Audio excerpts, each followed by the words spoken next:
si vous êtes coach ou infopreneur, il y a forcément 3 erreurs fatales que vous faites avec votre Seteria dans votre activité qui vous coûtent très très très très cher. Le Seteria, c'est celui qui gère du coup tout le trafic entrant via vos DM Instagram, WhatsApp ou LinkedIn et qui du coup les qualifie et les transforme en potentiel prospect, enfin potentiel futur client via du coup un appel d'inscription ou directement un lien vers un produit ou quoi. Et ces erreurs-là, je les vois vraiment de manière très récurrente chez énormément de coachs que j'ai contactés qui ont vraiment des histoires qui ne sont pas poussées. Donc dans cette vidéo, on va voir du coup, et je vous conseille vraiment de rester jusqu'au bout, parce qu'on va voir vraiment les erreurs que je vois tout le temps chez tout le monde et qui fait qu'en fait leur setter est nul à chier. Ils ont juste un setter pour ne pas répondre à leur DM, mais en fait le setter il fait rien quoi. Si le setter il est là pour répondre et avoir des réponses qui sont vraiment merdiques et pas valuable. Donc on va aller directement sur mon écran, vous allez voir directement, on va aller dans le vif du sujet, je vous ai fait un miro qui va être très très clair et vous allez comprendre en fait sur quoi vous reposez quelles erreurs ne pas faire du coup pour vous permettre du coup d'avoir un secteur qui est très très performant. C'est parti. Ok, du coup là on se retrouve sur mon écran. Vous voyez là j'ai fait, en gros j'ai fait un peu le parcours avec le setter et les erreurs que vous mettez en place et comment les régler, etc. Vous allez comprendre. Et pour le départ, du coup, vous avez forcément un setter. Enfin, si vous avez regardé cette vidéo, c'est que vous avez certainement un setter dans votre business. Vous avez un setter IA. Et que vous l'avez vu, peut-être via ManyChat ou via d'autres SaaS. Il y a plein de SaaS aujourd'hui qui font des setters. C'est cool et tout. Mais justement, on va parler dans la première heure, on va parler du coup de ça. C'est le fait d'utiliser seulement une seule app. Donc, seulement une seule application. En fait, le problème, c'est que, c'est déjà très bien. Si vous avez décidé de mettre en place Setter IA, c'est très très bien. Mais le problème avec ça, c'est que rester sur une app, ça limite la puissance du setter. Pourquoi ça limite la puissance du setter? Parce que chaque app n'est pas parfaite. Et en fait, chaque app n'est pas parfaite, donc du coup, vous êtes limité à la hauteur de la fonctionnalité, des fonctionnalités qui sont présentes dans l'app. Par exemple, avec ManyChat, vous allez être limité. Il y a plein de fonctionnalités qui vous limitent dans ManyChat. Il y a plein de choses que vous ne pouvez pas faire, il y a plein de choses que vous pouvez faire aussi. Et du coup, rester sur une seule app, donc vraiment rester sur une seule app, ça vous limite énormément. Et moi, lorsque je développe des setters, j'essaie d'utiliser en fait un maximum d'applications en fonction du besoin de mon client. Peut-être que si vous avez vraiment un besoin qui est faible avec vos setters, vous n'avez pas besoin qu'il soit poussé, peut-être qu'une application ça va suffire. Vous n'avez pas forcément besoin d'avoir quelque chose de très très poussé, mais si vous avez besoin de qualifier, qui discute, qui ait une conversation qui est naturelle, qui qualifie, qui ait plein de fonctionnalités, peut-être qui vous renvoie des mails lorsque c'est des prospects qui sont très intéressés, il y a plein de choses que vous pouvez mettre en place qui va pouvoir en fait vous permettre d'améliorer le setter et vous donner des meilleures compétences. Et vous servir d'une seule app, si vous voulez vraiment avoir un setter IA compétent, ça va être assez compliqué honnêtement. Donc, Donc, en fait, coupler les technologies, donc coupler plusieurs apps, ça va vous permettre de profiter de chaque point fort de celle-ci. Chaque point fort de chaque app que vous allez pouvoir utiliser, ça va vous permettre d'avoir des setters IA qui sont vraiment incroyables. Et ça va vous permettre en fait d'avoir un setter qui est déjà beaucoup plus puissant. Parce qu'en fait, il y a des gens, ils se concentrent quoi? De peut-être faire sur N8N, peut-être juste sur ManyChat, le setter. Si c'est pour une utilisation qui est simple et basique, ok peut-être. Mais forcément, il y a des besoins. Peut-être que vous avez envie que votre setter il arrête de parler lorsque vous prenez la main. Il y a plein d'options en fait que vous avez besoin lorsque vous mettez en place un setter et qui sont nécessaires dans votre activité. Donc, au lieu de rester sur une seule application, vous pouvez en couper plusieurs. Là, j'en ai mis 5, pas au hasard parce que c'est des applications qu'on peut utiliser du coup pour nous permettre d'améliorer les capacités du setter. Mais par exemple, coupler N8N, donc certaines automatisations sur N8N, ManyChat, OpenAI du coup via les outils d'OpenAI pour vous permettre du coup d'utiliser leur intelligence artificielle, les Gmail, le Gmail ou Apify qui est une application pour faire du scrapping que vous connaissez peut-être certainement. En fait, coupler ça va vous permettre par exemple d'avoir, là je vais vous donner quelques exemples, vous pouvez du coup avoir un setter qui lorsqu'il a un prospect qui est très intéressé ou qui a une question qui est très précise qu'il ne peut pas répondre, il peut vous renvoyer un mail directement et dans votre boîte mail à chaque fois qu'il y a un prospect très très intéressé, il vous envoie grâce à Apify qui lui va aller récupérer du coup le nom et le prénom de la personne, le pseudo de la personne, vous aurez son pseudo du coup via le mail et vous pourrez directement les contacter en personne pour répondre à ces questions s'il y a des questions vraiment plus précises et qu'il y a besoin de détails, ou si c'est vraiment un prospect qui est intéressé, qui a beaucoup de valeur et en fait il a besoin du coup d'un accompagnement humain. Ça tu vois c'est des compétences que seul ManyChat ne peut pas forcément faire. Peut-être qu'il y a des fonctionnalités qui peuvent vous permettre de faire ça, c'est vraiment un exemple simple que j'ai donné.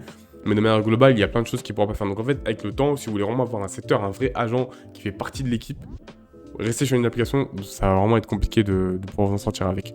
Donc je vous conseille vraiment d'utiliser plusieurs apps. Donc si vous ne savez pas le faire, essayez de trouver quelqu'un qui va pouvoir le faire pour vous.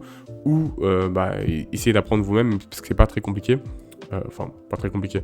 Ça reste assez complexe, mais ça se fait, ça peut s'apprendre.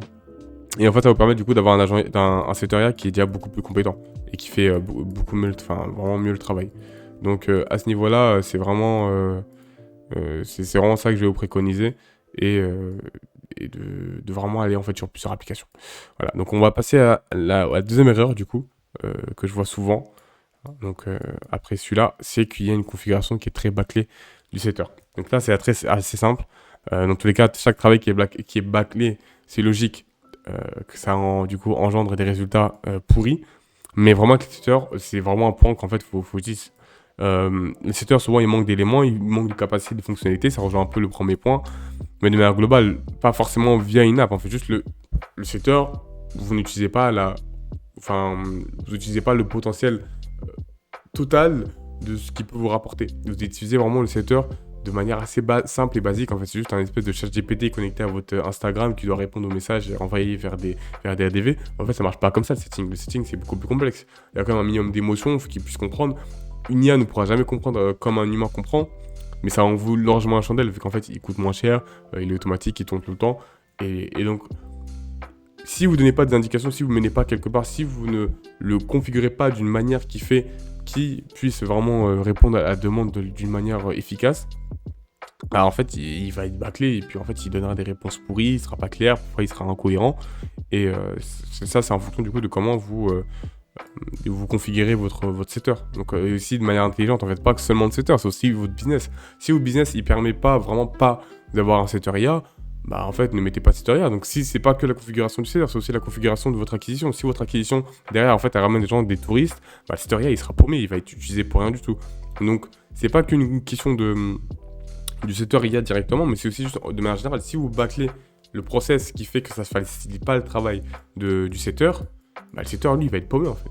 Le setter, lui, il pourra pas faire son travail correctement parce que vous allez lui ramener des personnes peut-être qui sont pas qualifiées, des personnes qui n'ont rien à voir, des personnes en fait, enfin, c'est peut-être des personnes qui sont intéressées, mais vous les amenez pas de la manière dont il faut pour que le setter, lui, puisse faire un travail qui est simple, basique et efficace pour vous ramener des RDV facilement. Donc, ça peut même sortir un peu du cadre de l'IA directement ou des automatisations. Ça peut même aller dans votre business. Donc, vraiment, sur ce point-là, je veux faire un point d'honneur pour vous dire, bah, les gars, il faut vraiment prendre le temps. Il faut prendre le temps de le faire parce que c'est un mec de votre équipe. C'est comme n'importe qui. Vous pouvez pas former un setter dans votre équipe en lui disant juste quelques petites phrases, ouais, et puis démarre-toi, je gère les messages, et puis tu m'envoies les gens un DV. Non, c'est pas possible. Donc il faut vraiment prendre le temps de le configurer. Si vous travaillez avec des personnes, si vous travaillez avec si vous avez des applications, il y a des applications qui font que vous pouvez, en fait, il y a des applications qui font que forcément c'est bâclé. Parce qu'il y a des applications qui sont pas forcément assez poussées pour vous permettre de gérer le flux entrant.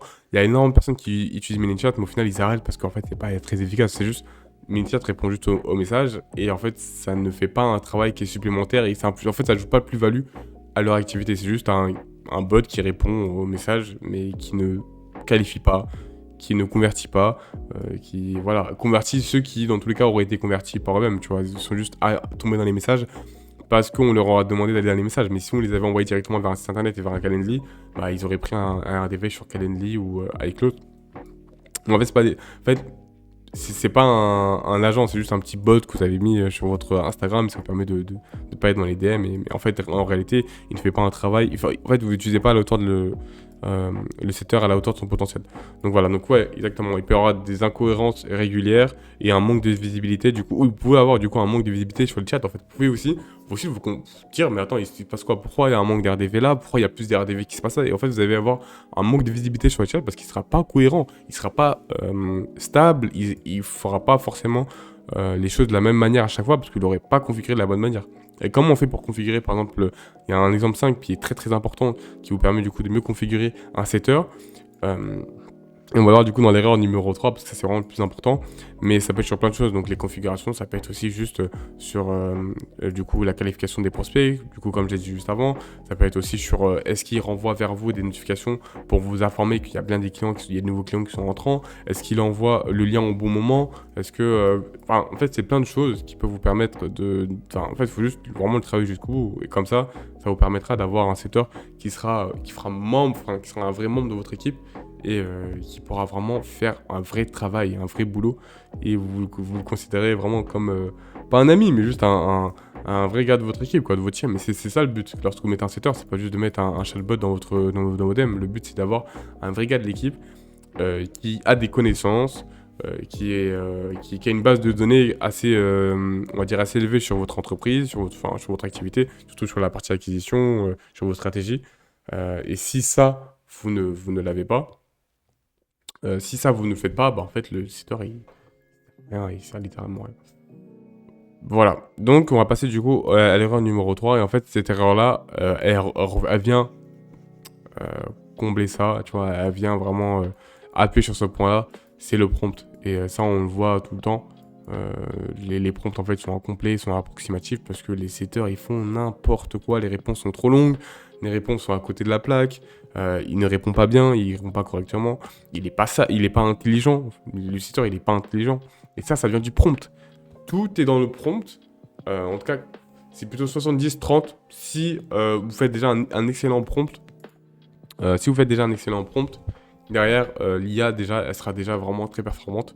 Mais oui, comme je vous l'ai dit juste avant, il faut quand même ne pas sauter les étapes d'avant. Il faut quand même se concentrer sur faire une IA qui est poussée, se concentrer dessus, le former. C'est un peu comme un gars de votre équipe, comme je l'ai dit juste avant. Donc, vraiment, ça c'est important. Mais le prompt, c'est vraiment ce qui va tout faire. En fait, c'est comment vous allez configurer l'IA. C'est un peu comme quand vous parlez à ChatGPT, en fait, vous essayez de faire un bon prompt, vous essayez vraiment de bien le configurer, vous essayez de lui poser des bonnes questions de la bonne manière, pour qu'il puisse du coup vous apporter des réponses qualitatives. Bah là, c'est la même chose. Donc là, c'est le système prompt qui va faire en fait que vous allez configurer votre setter d'une manière qui va répondre du coup dont vous avez besoin qu'il réponde en fait. C'est tout. Juste, c'est les instructions que vous allez lui donner pour qu'il puisse bien faire son travail. Et parfois, il est incomplet ou il est approximatif parce que lorsque je contacte des coachs, énormément de coachs et qui répondent avec des setters, c'est à côté de la plaque. Ça ne me convertit pas. Ça ne me convertit pas. Après, je suis pas forcément la cible exacte. Donc il y a aussi une forme, je suis un peu peut-être biaisé parce que du coup moi je suis quand même aware par rapport aux outils, etc. Donc voilà, je dis pas que ça ne marche pas du tout, mais si vous le bâclez les gars, le prompt, enfin en fait, les personnes qui vont être converties par ce setter, comme je disais juste avant, c'est les personnes qui auraient pu être converties juste en envoyant sur un site internet en fait. J'aurais pu envoyer quelqu'un sur un site internet vers un Calendly et puis il aurait pris son RD. C'est pas forcément quelqu'un. En fait, si vous ne faites pas le travail complet, le setter il sera pas performant et en fait il fera pas le travail qu'un vrai setter pourrait faire. Dans tous les cas, pour l'instant, il fera jamais le travail d'un vrai setter.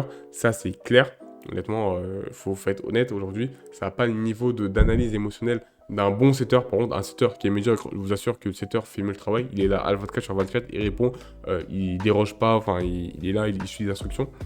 Par contre, oui, un setter qui est un top setter, il ne pourra pas être remplacé par un setter IA. Donc, le seul moyen de se rapprocher de ça, c'est de vraiment travailler le setter et ça passe énormément par le prompt. Et lorsqu'ils sont incomplets ou approximatifs, ça tue votre setter, je vous l'assure les gars. C'est vraiment ça, vous devez passer, même s'il faut y passer 5 heures, vous passez 5 heures à former votre putain d'agent les gars. Vous formez votre agent et après derrière, il est opérationnel et il est vraiment puissant. Donc les gars, passez énormément de temps à travailler votre prompt, que ce soit vous, si vous recrutez quelqu'un, vous pouvez recruter un mec, je sais, sur Fiverr, qui va faire le travail pendant 5 heures, pendant 6 heures, il va se concentrer à faire un putain de prompt en suivant les instructions que vous avez besoin qu'il suive. Donc voilà. Et ça derrière, du coup, ça, comme j'ai dit, du coup, ça sort des résultats moyens, pas naturels, ils sont moins compétents, il y a moins de performance. Voilà, j'ai pas mis les profils, mais voilà, les réponses qu'un setter IA pas hyper bien configuré peut lâcher.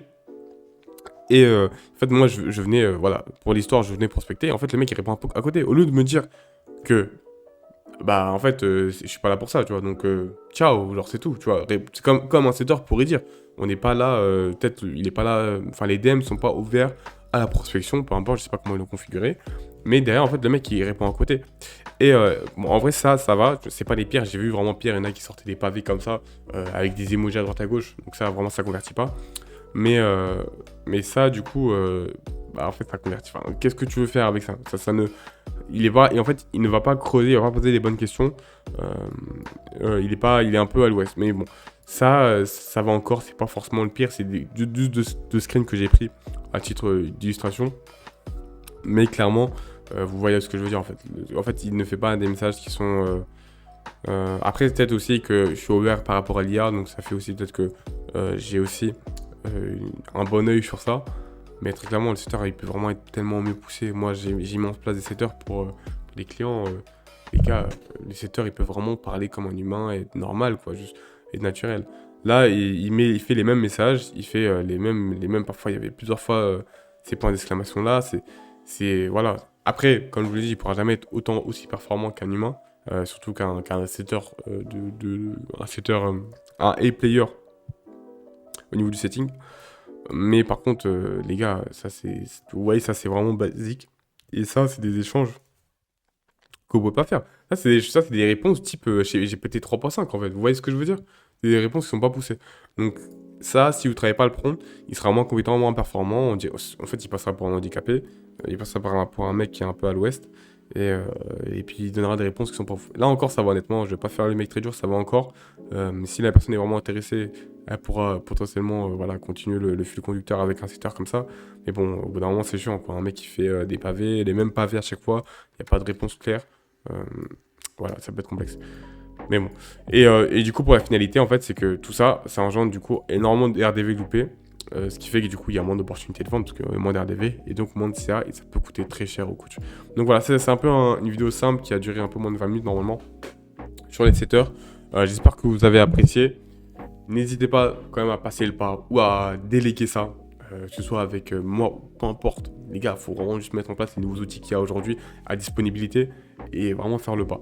Donc voilà tout, mettez ça de votre côté, faites l'effort, mettez en place des nouveaux systèmes, que ce soit pas forcément du setting, mais à chaque fois que vous mettez le système, mettez les choses en place pour que ça marche correctement et que ce soit performant.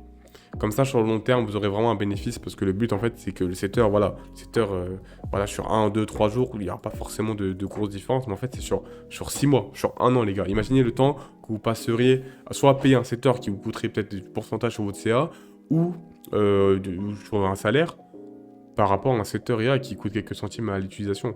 Ça n'a rien à voir. Donc, littéralement, faites le pas, les gars. C'est vraiment le futur. Et dans tous les cas, même s'ils ne sont pas, comme je disais juste avant, ils ne sont pas forcément hyper performants par rapport à un setter, un vrai setter et player qui sait lire les émotions à travers les lignes, etc. Mais par contre, vous vous dites bien que les gars, d'ici 6 mois, 1 an, vous voyez bien l'évolution de l'IA, ça n'aura encore rien à voir, ça sera encore un autre niveau.